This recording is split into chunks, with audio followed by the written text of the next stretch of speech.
Namaste and good morning, everyone. Very happy that you could be with us this morning. How is the light on the video? I don't know how good it looks. But let's begin today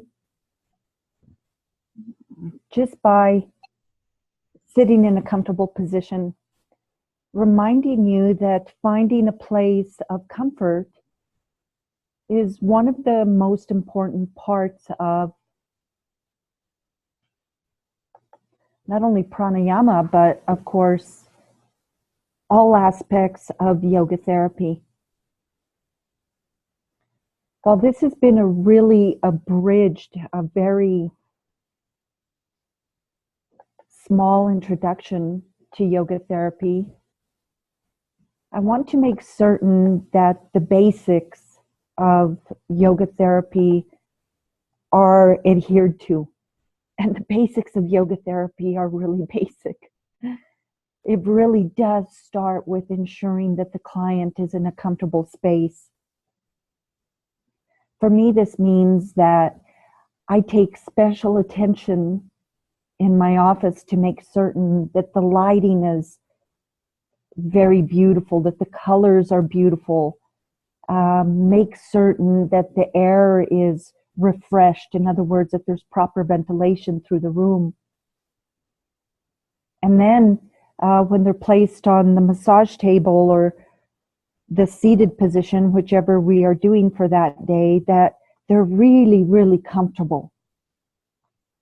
So for yourself today, just begin to sense and feel that you can straighten the spine line.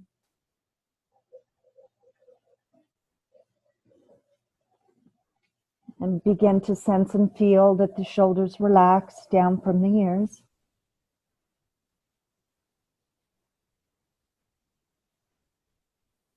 And then notice that when you relax the shoulders down from the ears,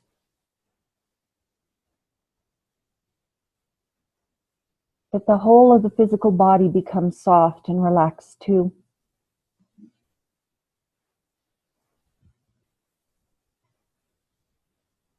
Inhaling, hands come to heart center.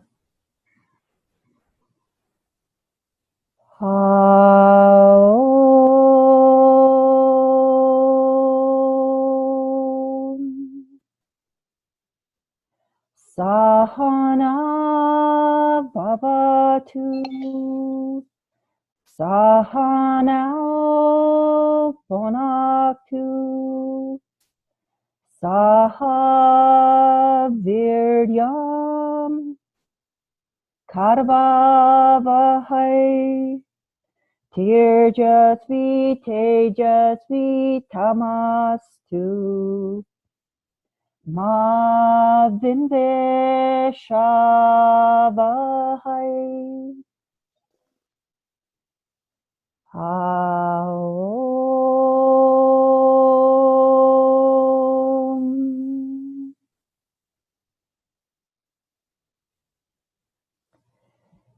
And so we begin today an understanding of pranayama. Oftentimes, we have an understanding of pranayama, especially if we're yoga teachers. We have an understanding of pranayama from what we have practiced before. And while that may be all well and good, it's important to have a malleability to the practice. And that means that pranayama will always be changing.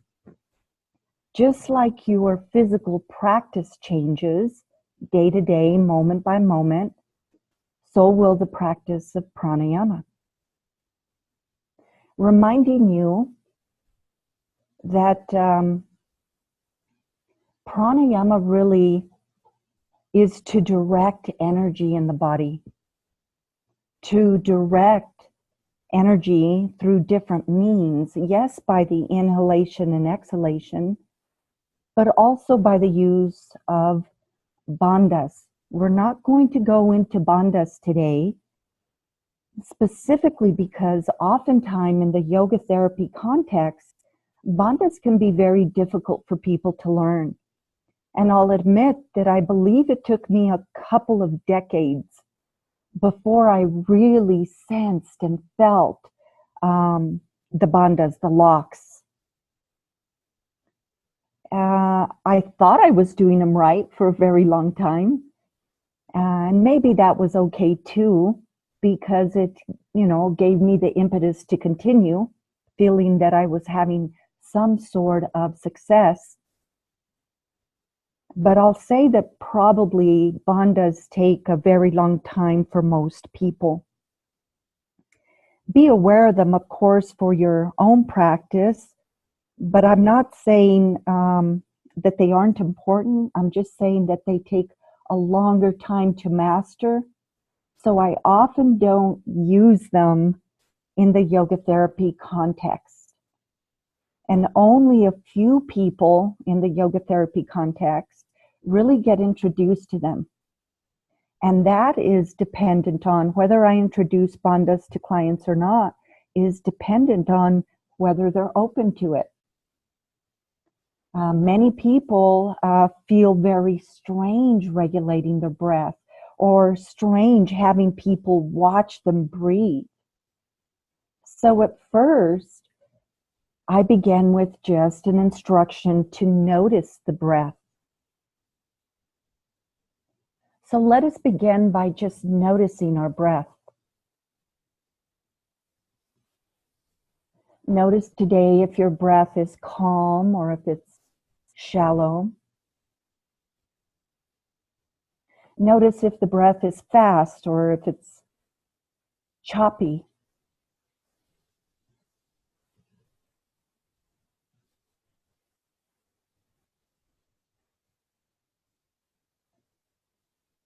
And then allow yourself to begin to regulate your breath. See if you can bring the breath in and out at a slow count of 4, each inhalation and each exhalation. We'll begin on the inhale, 4, 3, 2, exhale, 4, 3, 2, inhale, 4, and exhale, 4. Last one, inhale, 4.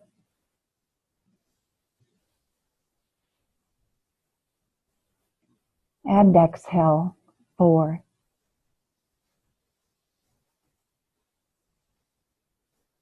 And relaxing. Notice by just paying attention to your breath, how things changed, shifted. That you were really able to control not just the movement of your breath, but you were able to control your mind. When we have focus on our breathing pattern, the mind has to check in. The mind has to become, regulated itself. Now allow yourself to direct your breath. Direct your breath to the belly center. Begin by placing your hands on the belly. Soft and slow, expand the belly center. Use the 4 count as you exhale. Place a little bit of pressure on the belly center with your fingertips and bring the belly towards the spine. Inhale, puff the belly, slow and calm. The hands expand. And exhale, allow the belly to come towards the spine gently and slowly. Last one, expansion of the breath. The hands move gently. And exhale, soft pressure on the belly as you take the belly center to the spine. Beautiful. So did you notice the layers, so to speak, the layers of attention that were drawn in each level of the practice. The first thing you did was just notice the breath. The second thing you did was regulate it. A count of 4 is a good place to start. Many people will have difficulty with the 4 count, but it is a count that I think is a very good base for most people. The third thing is to direct the breath. The breath should be the diaphragmatic breathing. Now think to yourself a time when you were maybe frightened. For me, I can think if I'm maybe going down a dark pathway and I hear steps behind me, and maybe someone comes up behind me and puts their hand on my shoulder and says, hey, the first thing that happens is my breath shortens and my shoulders go high. First thing that happens is most of us breathe in this fashion. We allow the inhalation to come upward into the chest and the shoulders. Remind yourself that when we have this response to the breath, this gulping and the lifting of the shoulders, that we're sending the message to the brain that we're stressed. We're sending the message to the brain that it's time to dump cortisol, kind of the stress response happens, our heart rate goes up, the blood pressure goes up. Of course, this is the opposite of what we want to accomplish in pranayama. We want to be in control of the breath and allow ourselves to be calm. More importantly, with the practice of pranayama and yoga therapy, it's the client's breath, of course, that we are aiming to modify or change. I can think this summer of a specific client who came in with high blood pressure, very bad, young woman, only in her 20s. Now, she had just had a baby 2 months prior,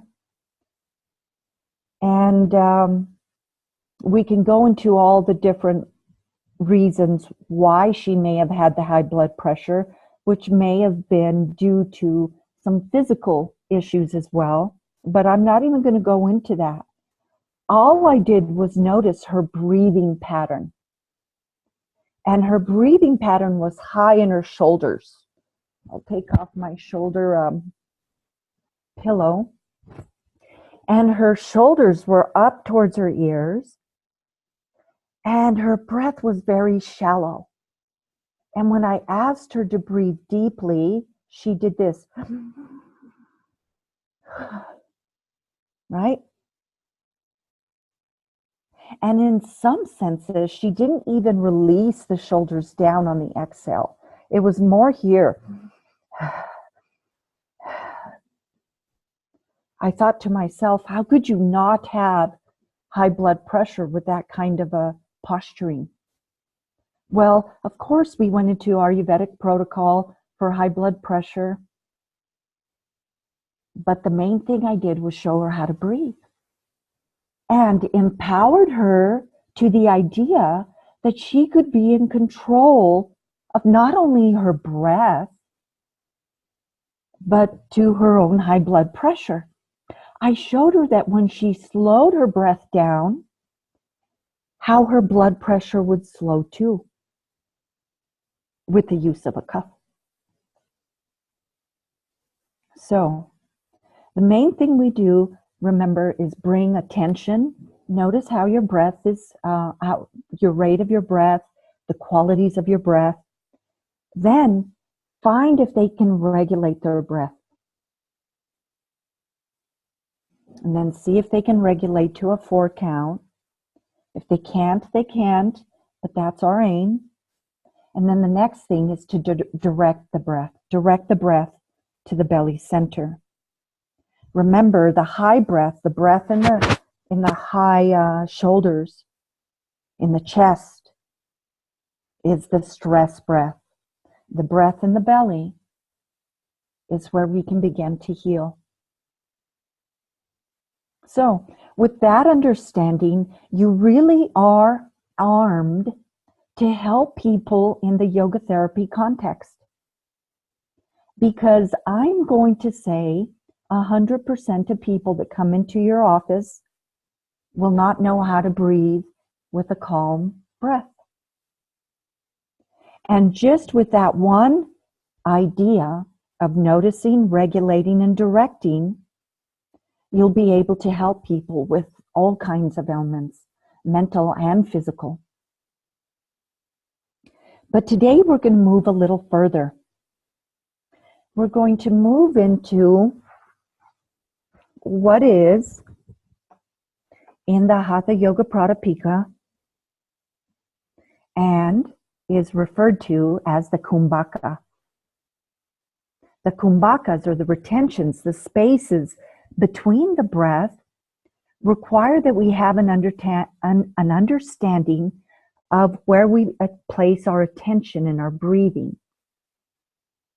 Also, how long we retain the breath and the number of the breath. In other words, the inhalation count and the exhalation count.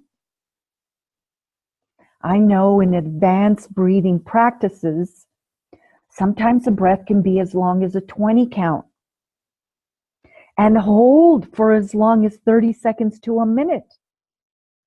I remember practicing with my teacher, and I would feel as if I was going to die.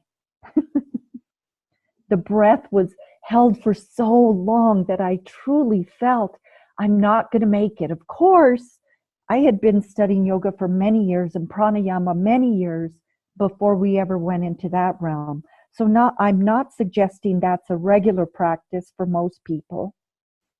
What I am saying is that there will be a gradual change and movement to the breath. Now, many of the practices of pranayama, are teacher specific, and might I even say individual specific. I know that Iyengar taught a different kind of breath. Yes, the ujjayi was always present, the resonant breath, but he taught differently than my teacher's teacher, Pattabhi Jois. And in my practice with Pattabhi Jois, I practiced solely the ujjayi breath. We'll go through that shortly. Over the years, my teacher would teach me the different variations that Pattabhi Jois was teaching, and sometimes it would be contradictory to what he had taught 5 or 10 years prior. As a matter of fact, many of the asana names, for instance, are one way with Iyengar and a different way with Pattabhi Jois, even though they were both taught by Krishnamacharya. So what I'm saying is, I think it's important that we have an understanding between you and me here today that this is the way I have learned. It may not be the way that you will learn from your teacher, or it may not be the way that you will continue on in your path throughout the years of pranayama. I will say that my practice has evolved and changed. Sometimes it's deeper, sometimes it's softer. Sometimes I have to adapt the samkhya, the number of the breath that I take. Just because that day a 20 count is too much.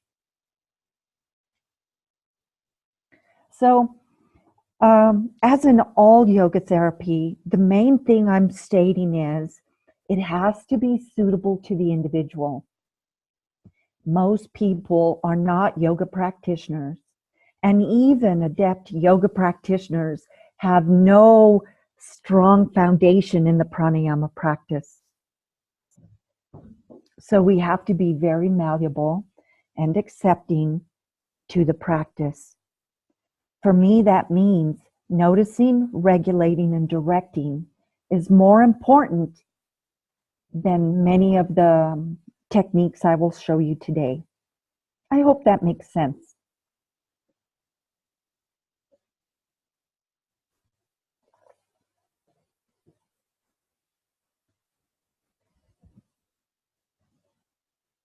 By practicing the 8 kumbhakas, wondrous perfections are obtained.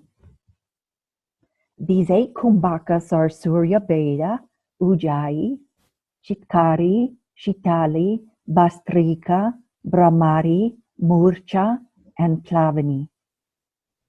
Now, many of us practice Kapalbhati or Kapalbhati, the breath of fire, the skull shining.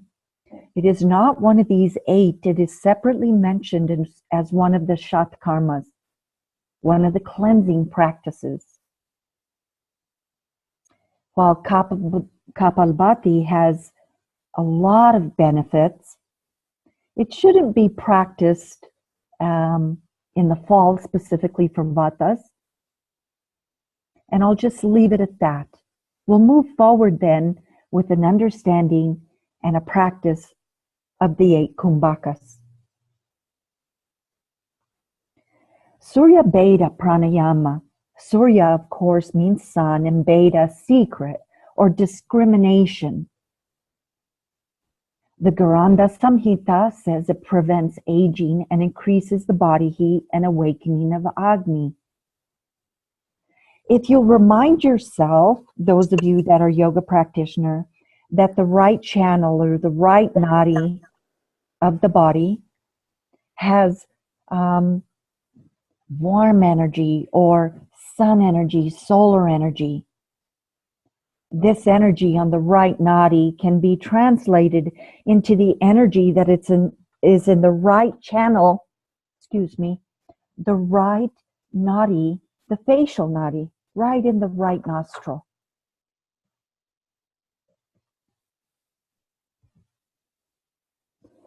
Directing our attention, to our right channeled breathing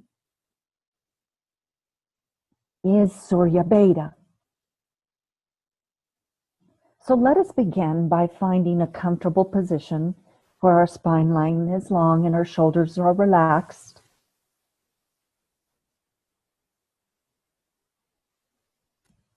And for today, you're going to place your hands in the position with 2 fingers up and the thumb out. So the first 2 fingers are up and the thumb is out. I'll caution you when we do place our hand on either nostril, not to distort the nostril. In other words, pressing firmly on the nostril and pressing the nose sideways is not a good technique for pranayama in general. So today we're going to place the 2 fingers at the third eye. Allow the resting fingers, the pinky and the ring finger, to gently come onto the left nostril. So third eye, first 2 fingers, and resting fingers gently and softly on the left nostril.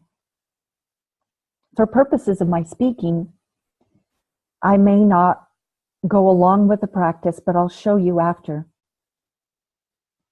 Then soft and slow as you close out that left channel, the left nadi, begin to breathe softly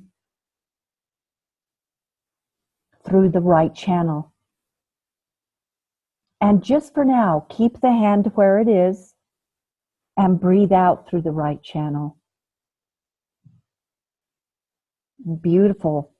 Leave the thumb out. Inhale, 4 count. Beautiful Manjulali. And exhale, 4 count.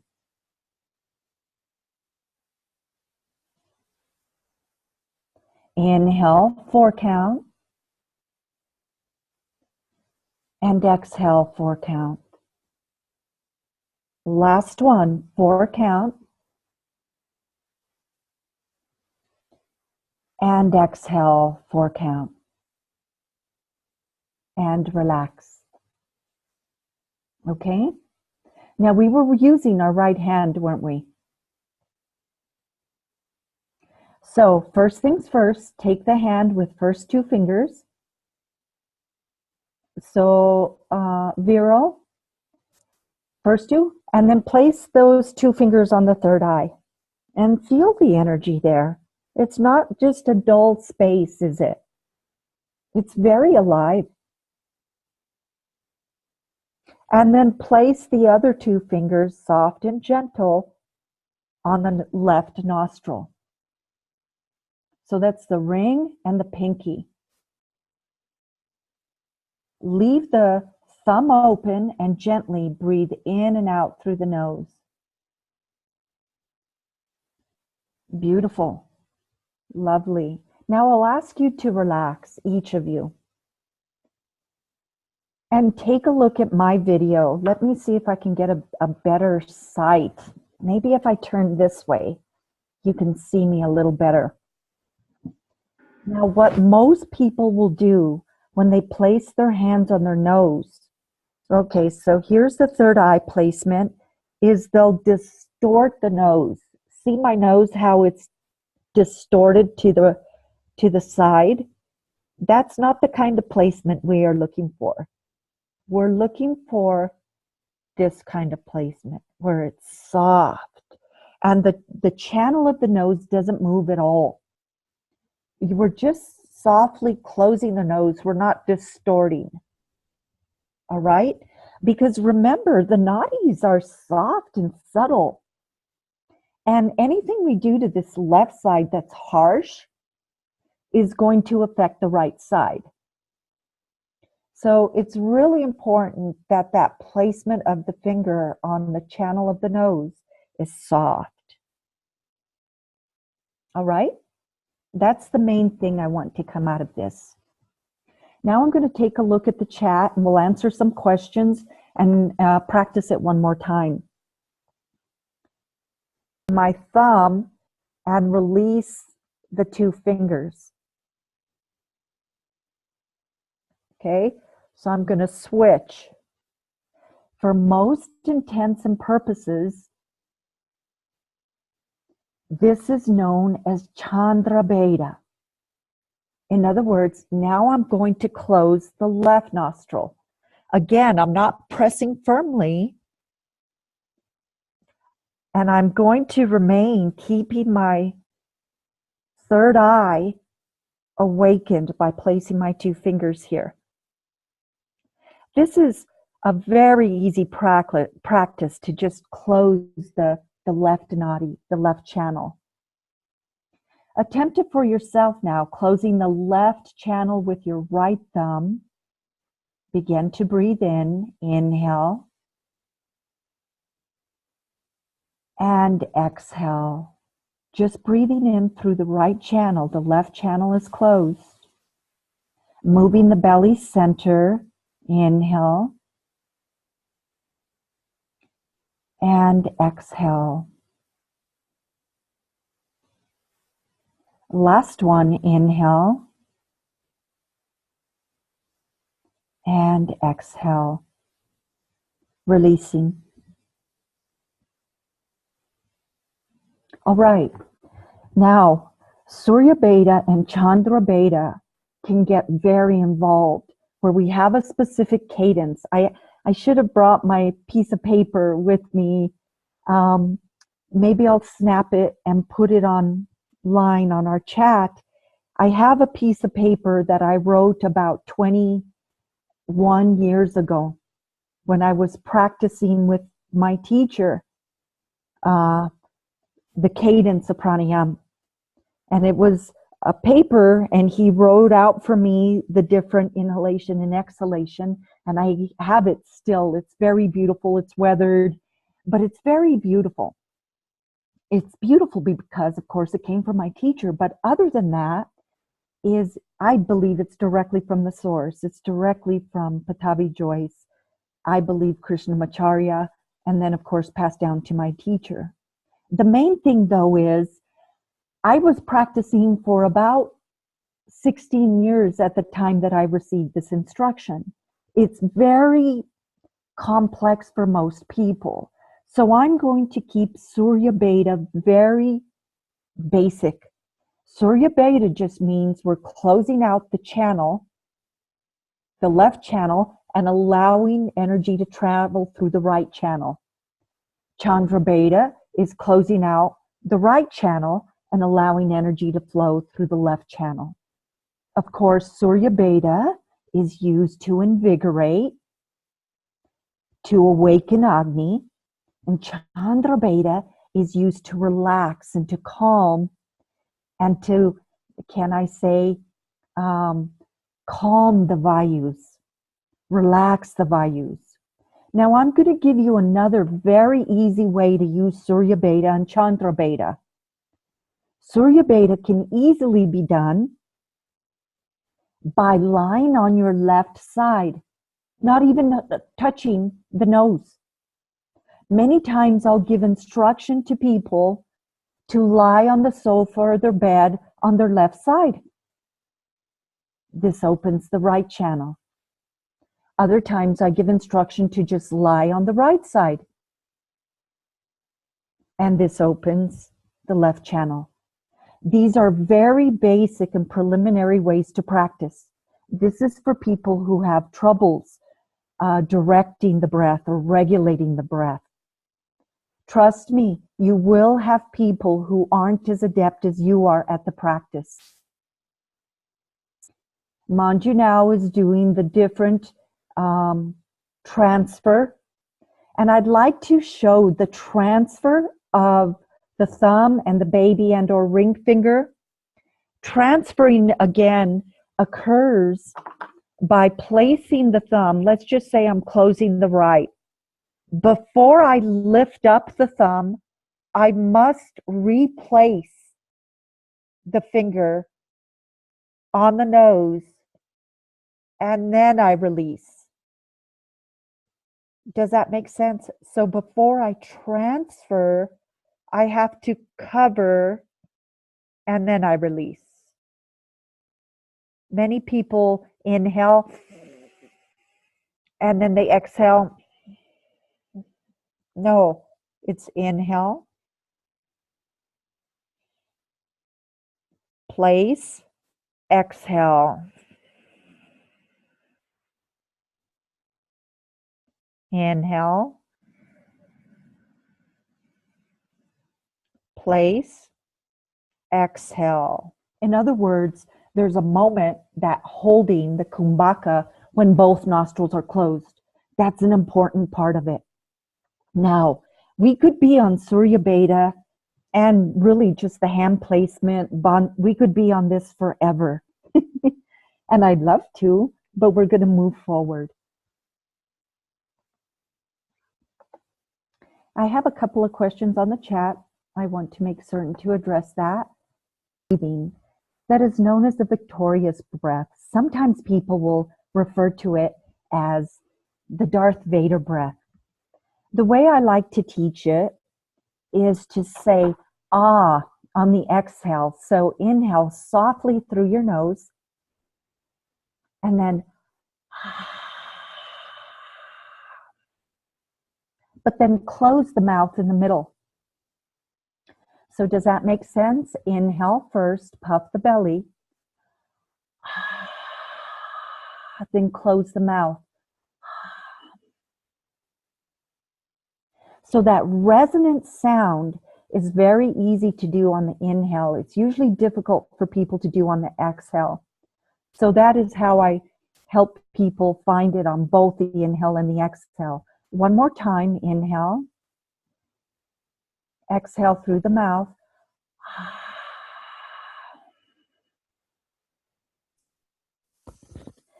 Now keeping the sound on both the inhale and the exhale. Here we go. Inhale first, your own pace. Exhale.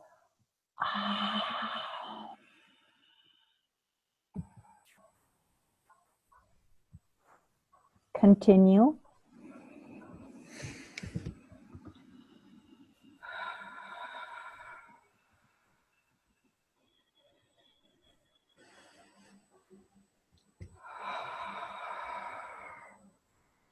All right. Now I'm going to give a little instruction. What I heard, notice the quality of these two things. What I heard was this.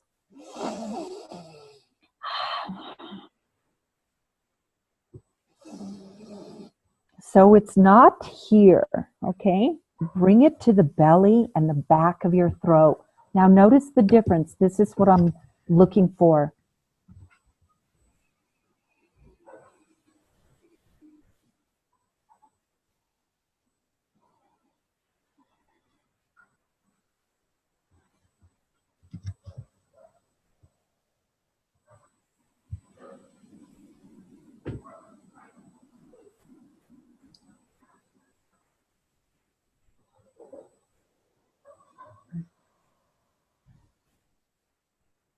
Could you hear the difference? So what I'm looking for is, even though we began with the inhale, Pamela's saying, so I learned the inhale, exhale through the nose, mouth, always closed. Yes, I get that. But people cannot do that resonant breath in the back of the throat until they learn how to get the resonance. And the resonance is learned by opening the mouth. The Ujjayi breath is not performed with an open mouth and breath. This is just to teach people how to get the resonance in the back of the throat. Because most people are doing through the nasal, and it's not through the nasal.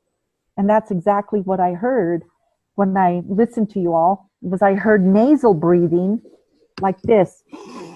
You know, it's not nasal, it's in the back of the throat. And so to teach people, dogs are playing, to teach people how to accomplish this nasal resonance or non-nasal resonance, I ask them to open, you know, and then exhale. It's that feeling in the back of the throat, not in the nose. All right? So, yes, you're right. The Ujjayi breath is with mouth open, with mouth closed in the inhale and the exhale. But that was just a demonstration to help people learn how to get it in the throat. So, that's that. Ujjayi breath. Will most people get good at that? Probably not. Will most yoga therapy people be able to do this? Probably not. But it is a very beautiful part, especially if you're a yoga teacher, to use this with each in-breath and each out-breath of your sequencing. Now, moving forward, used anytime we are not using any other form of friction or strain on the breath. In other words, we're not holding a nostril. It removes disorders of the nadis and the dhatus, develops awareness of the subtle body while relaxing the physical body, and it promotes pratyahara. Pratyahara, of course, is the dulling or controlling of the senses. Ujjayi breath is, in my view, the king of pranayama, but that's just because of the style of yoga that I practiced. Shikari pranayama. One of the favorites maybe is, I like to call it the taco tongue. Those of you know what a taco is, right? So the taco tongue, it's just sticking the tongue out and rolling it. Okay. Oh, excuse me. I went ahead of myself. Where's my shikari? This is what I'm wanting to say. The shitali is the taco tongue. It's highly cooling breath. So let's practice this. Start with your spine line really long and allow yourself to relax your shoulders down. Soft and gently, allow the tongue to come outward and roll it in a soft taco fashion. Roll it upward. Now take in the breath. Inhale. Good. Now, Even though this is rather easy to do, in other words, we don't have to hold anything with our hands. It's rather easy to do. Most people have trouble with this breathing. It's highly calming, highly cooling, very good for high blood pressure. However, another one, which is the one I was going to here, Shikari, I call it the Cheshire cat, is really easy, and most people can do this rather simply. So it's an inhale with a grin, a big grin through your teeth. And then close your mouth and exhale through the nose. And attempt again, inhale.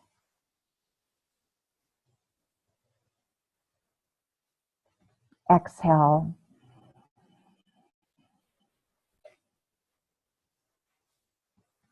Wonderful. Relax. Then I'd like to ask if there are any questions, and I'll tell you what I heard and what I recognized mostly and heard in my own practice.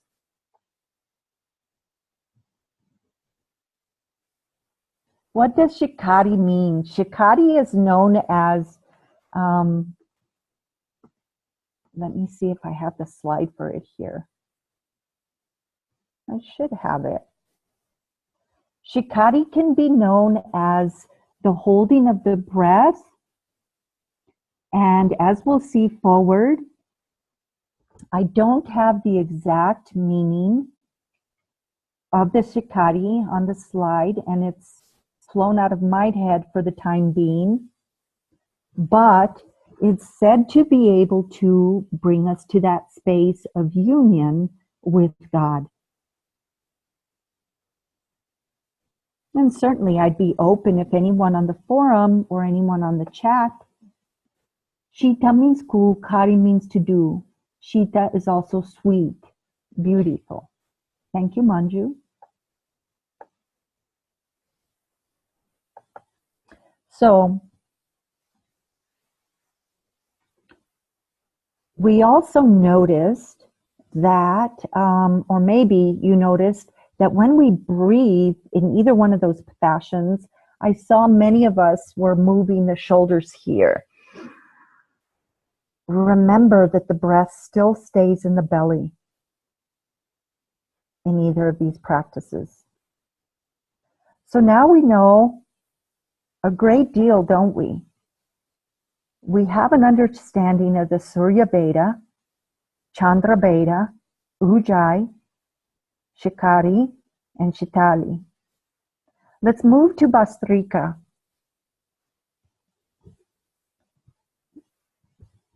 Bhastrika is performed with the Rachaka, or the exhale. It's as if you're pumping a pair of bellows. It balances the vayus and increases Jatharagni. Bhastrika can be very difficult, and it resembles, what should I say? It resembles Kapalbhati. Kapalbhati is very belly-centered, and Bhastrika is felt more in the throat and in the face, in the nadis of the face, in the channels of the face.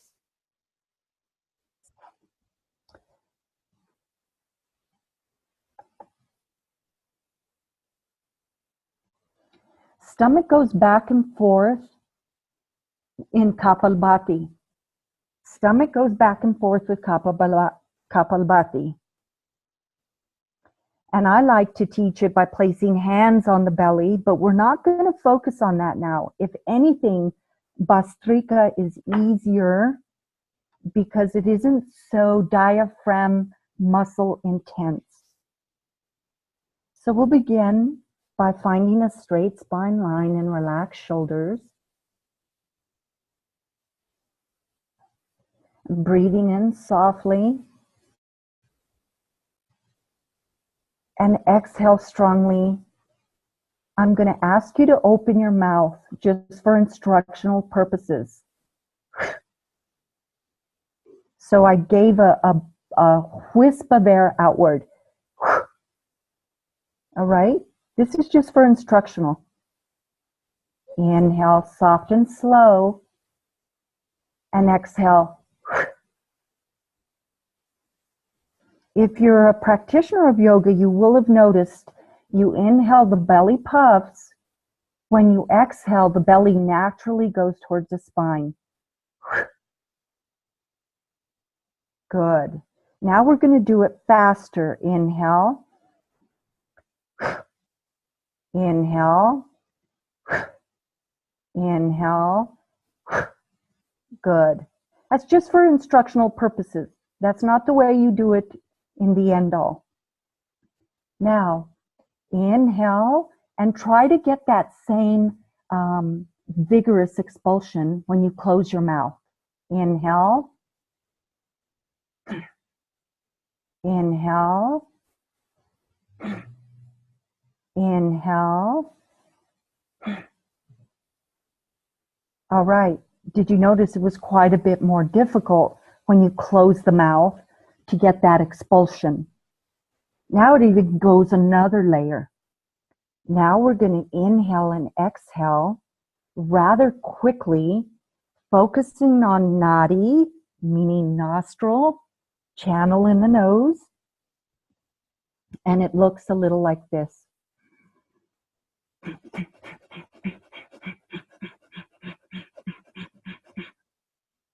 So it's very fast just through the nose. The difference between Bhastrika and Kapalbhati is I'm very focused on the belly center.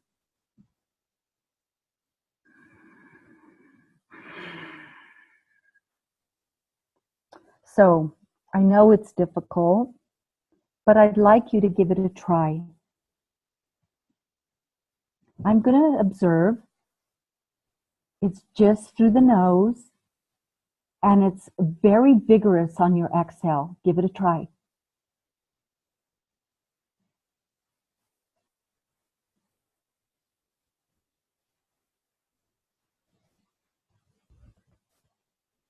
And now I'm going to take, if you can unmute yourselves, I'd like to listen to you, all of you together.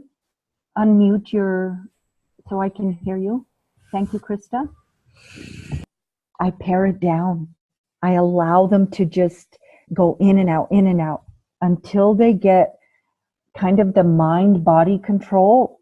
Once they get the mind-body control, and they can do it without the kind of sound, it's more of the exhale process. Then we move into the holding of the breath, the retention, the metering it, all of it.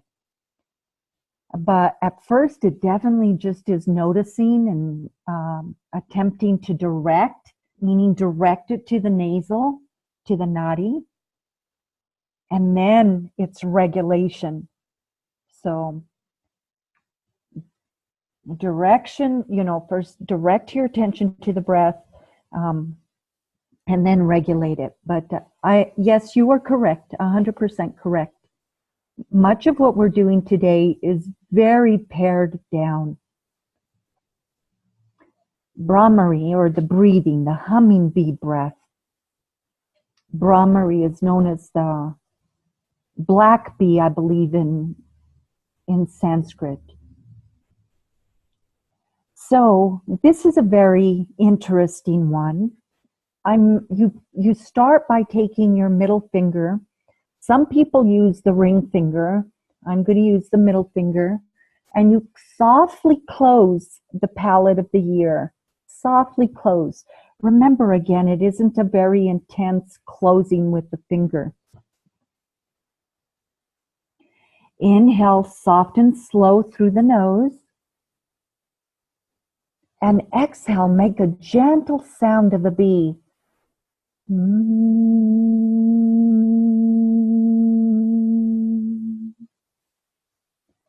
Inhale soft, no sound. And exhale the sound humming of a bee.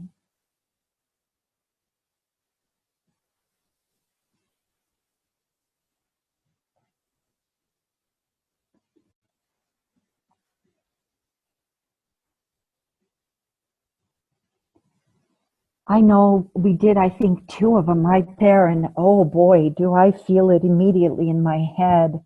One of the best for agitation, irritation, one of the best for erratic thinking mind.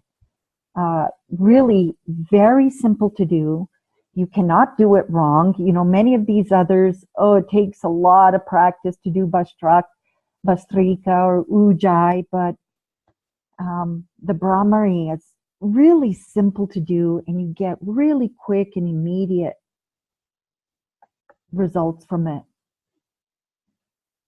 Thank you. Yes, doing the Om sound. What better sound than the primordial sound of the universe as our humming sound?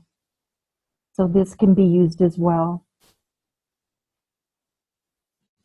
So I know it can be difficult in your own assumption.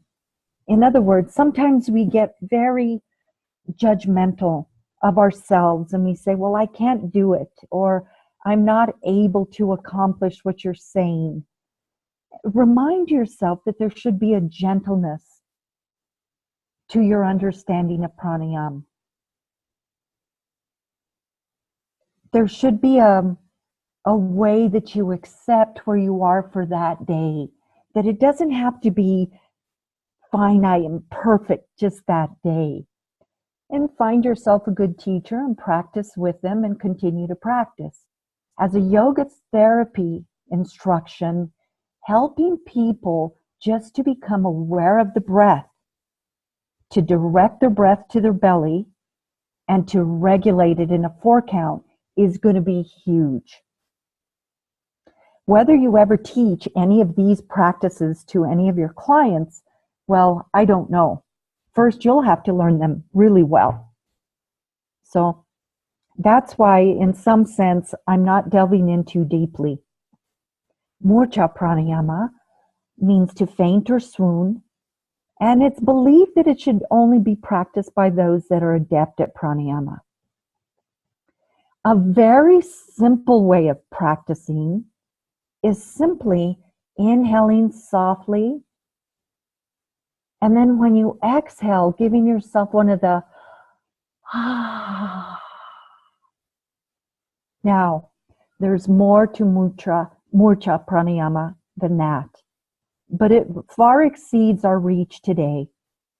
So I'm offering just this very easy way to practice, and it's done very frequently in yoga classes. Just a soft inhale through the nose, and on the exhale, a gentle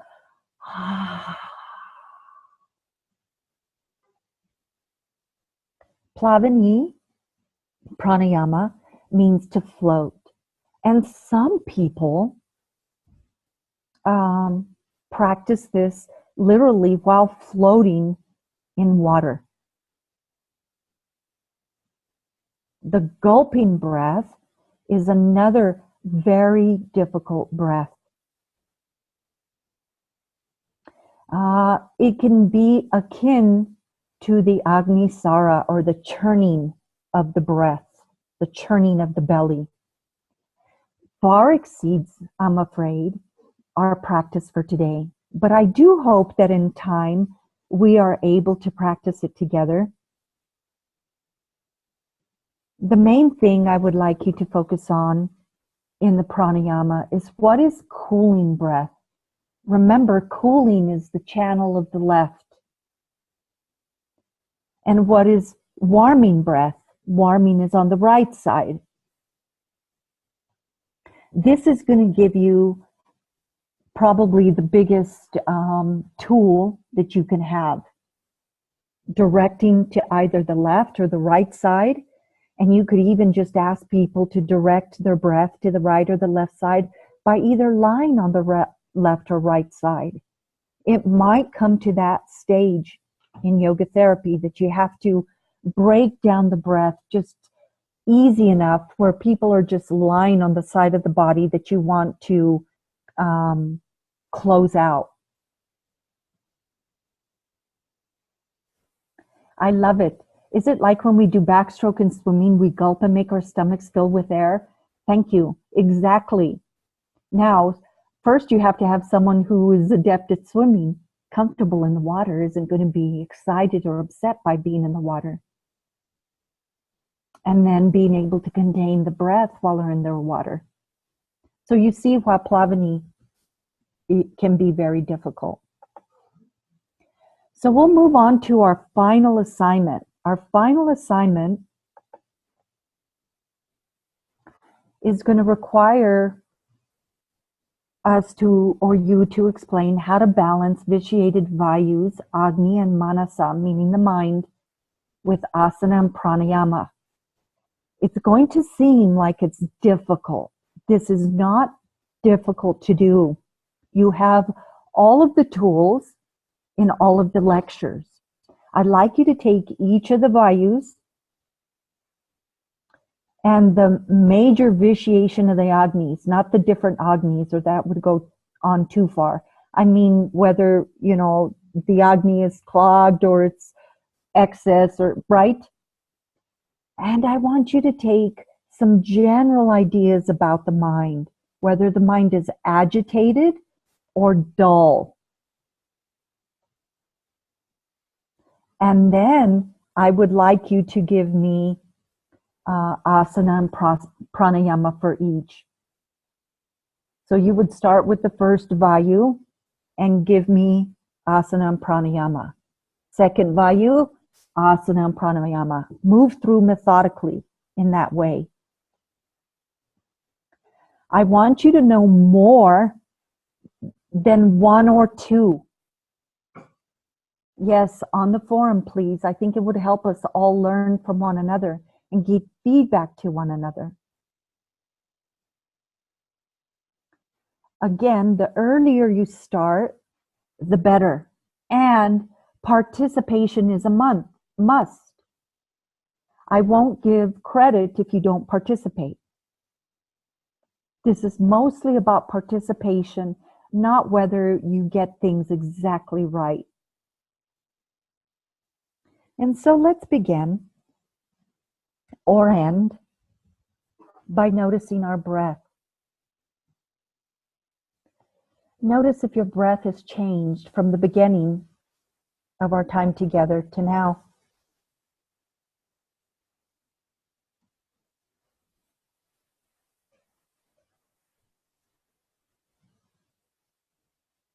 And then soft and slow, placing your hands on your belly center, begin to direct your breath to your belly. See if you can take your breath out of the shoulder and the chest area and direct it softly downward to the middle of your belly.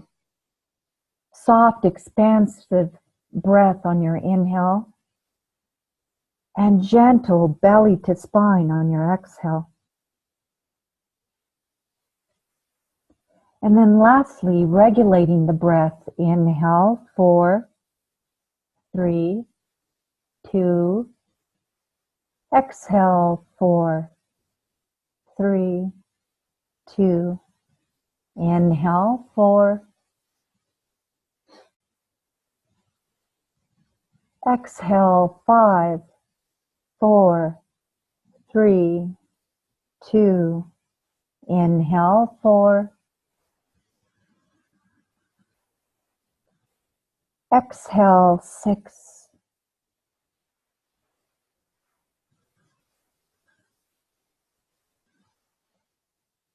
Inhale, 4.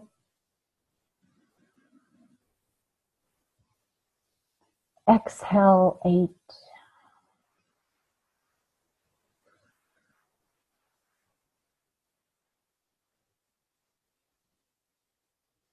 Release for a moment. Allow the shoulders to relax.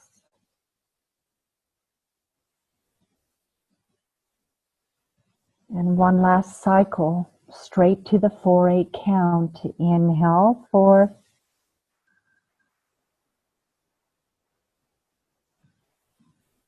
Exhale, 8.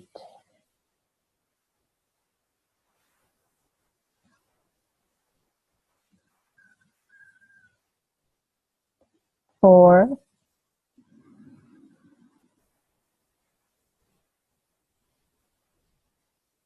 8,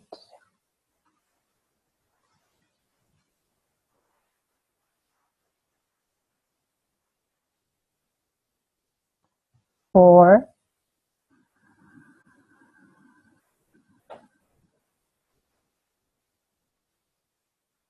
8,